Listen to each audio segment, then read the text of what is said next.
Hi there, I'm Jen and I'm the founder of Sleep Love Grow, and welcome to this first video in a mini series that I wanted to put together for parents to help with that initial figuring out, how to kind of get a base for where we're going forward here if we're having sleep struggles.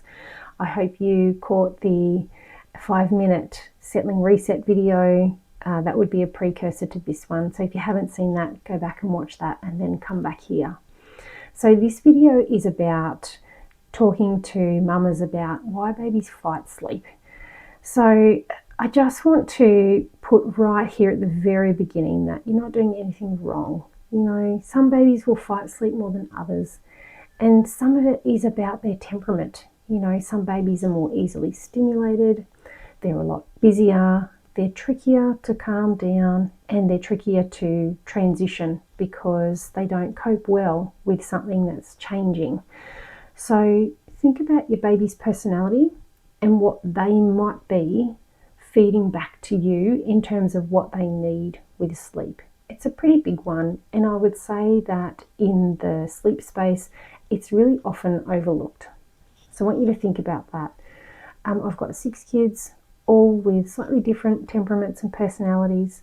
But what I figured out was 3 babies in that it really was partly dependent on that baby's temperament, how busy they were, how easily stimulated they were by their environment, how well they transitioned from playtime to sleep. So things like that I want you to have a think about, because if you've got a little bubba who needs a bit more time to wind down and who is very busy and needs a very low stimulation environment, they're the sorts of things that I want you to have a think about. Could this struggle be based on kind of how my baby is really needing sleep to be framed from a temperament point of view? So I want you to think about that. The next thing I really want you to remember is that, babies' nervous systems, they're underdeveloped. Their little brains, they're still developing. They don't have these skills of being able to regulate themselves. And so there's a really big part of sleep and, with babies that, sometimes you just won't nail as a mum. I won't nail it as a mum.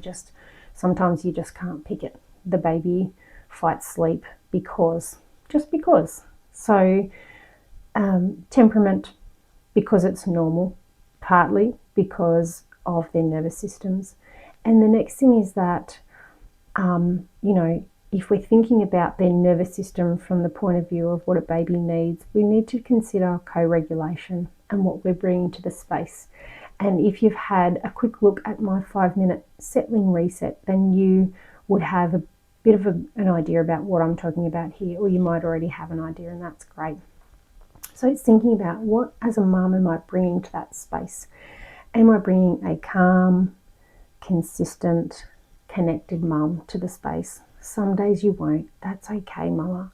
I've been there so many times. I've tried so many times and failed so many times, and that's okay. We're all human. Just doing your best to bring your calmest mama to that space that you can.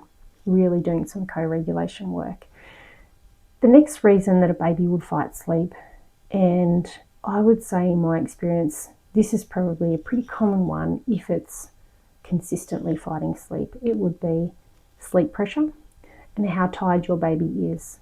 So if a baby is undertired, and what I mean by that is we kind of haven't seen any signs yet, but we're maybe really worried about the baby becoming too tired, so we're putting them down before we see tired signs, or maybe we're going based off a schedule that's kind of not challenging our baby enough.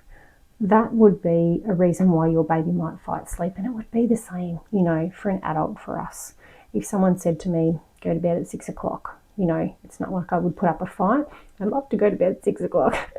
But it would be me laying in bed for the next 2-3 hours, not being tired enough to actually relax, switch off and be able to go to sleep. So if your baby's undertired, this will most certainly cause them to fight sleep.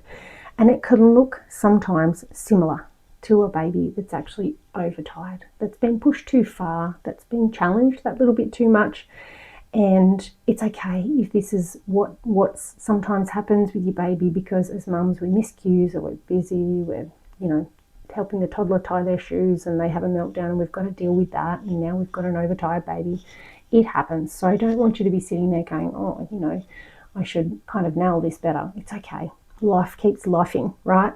But the overtired baby, basically they come into a state of just an overdrive of fatigue, I guess, and they get this stress response and get some little stress hormones flowing through their body, and that can make it really challenging for them to calm down and to actually get off to sleep really well. So that's another reason. So far we've got temperament, the nervous system, and maybe needing a bit of co-regulation. We've got some overtired and we've got some undertired. The next one, super common also because our babies are growing and changing, is developmental reasons. So often, I might have worked with a family previously and they kind of come back to me and just to ask a question for tweaking here and there, and they might say, hey Jen, our super steady sleeper is all of a sudden kind of waking up 2 to 3 hourly again, not fighting too much, but just kind of awake. What are we doing here? So we'll check the wake windows and see what's going on. But then the next thing I would say is, okay, how old is your baby? Let's think about developmentally where this baby's up to. And you'll see a baby come into a kind of a developmental phase, kind of a week or two before they start to do something new. And it might be babbling, it might be rolling, it might be pushing up on all fours, it might be, pulling up and being able to stand up or cruise on furniture, or, So I want you to think about that developmental stuff definitely being a part of why your baby might, fight sleep. But it shouldn't be sort of an everyday, all the time, 24/7 thing, It should just be something that kind of comes and goes, even if you're needing to help your baby off to sleep or whatever sort of works in your house. So I want you to think about those kind of main reasons that a baby might be fighting sleep. I want you to think about their personality, what they might be feeding back to you. I want you to think about regulation and co-regulation, and what is happening in your house on the lead up to bedtime. Are we providing an opportunity where our babies are actually able to co-regulate? Are we bringing our most calm, relaxed, as much as we can, mama state, and helping that baby really come down from that play stimulation time? The overtired versus that undertired stuff, that can be a big one, and sometimes we can miss cues, or sometimes we can preempt the cues, So I want you to think about, go and have a look at what's age appropriate for my baby, and what would be sort of the average need for my baby, and just have a consider, could your baby be undertired or overtired? And if they're fighting one particular sleep, have a think about what's possible. Could my baby be a bit undertired, or could they be a bit overtired? And then I would try for 3, 4, 5 days in a row, either pulling that wake window a little bit shorter or stretching it out a tiny bit, and just see what your baby feeds back to you. Yeah. And the last one is a developmental stage or phase. And again, that's going to be a common occurrence as your baby changes, develops, grows. They do some fantastic work in the brain as they go. But I want you to just think about connection, calm, consistent mama. I want you to think about, who is my baby and what do they need in the sleep space in terms of their temperament. I want you to think about their nervous system and your nervous system, and being able to regulate together. And I want you to think about wake windows. Could they be too long? Could they be too short? And then the last thing, the developmental stuff. All right, guys, thanks for joining me in this video. If you enjoyed this video, the next one in the 4-part series is just below this one. So I'd love you to join me. And if you want to know more information, get in touch. Thanks, guys. Bye.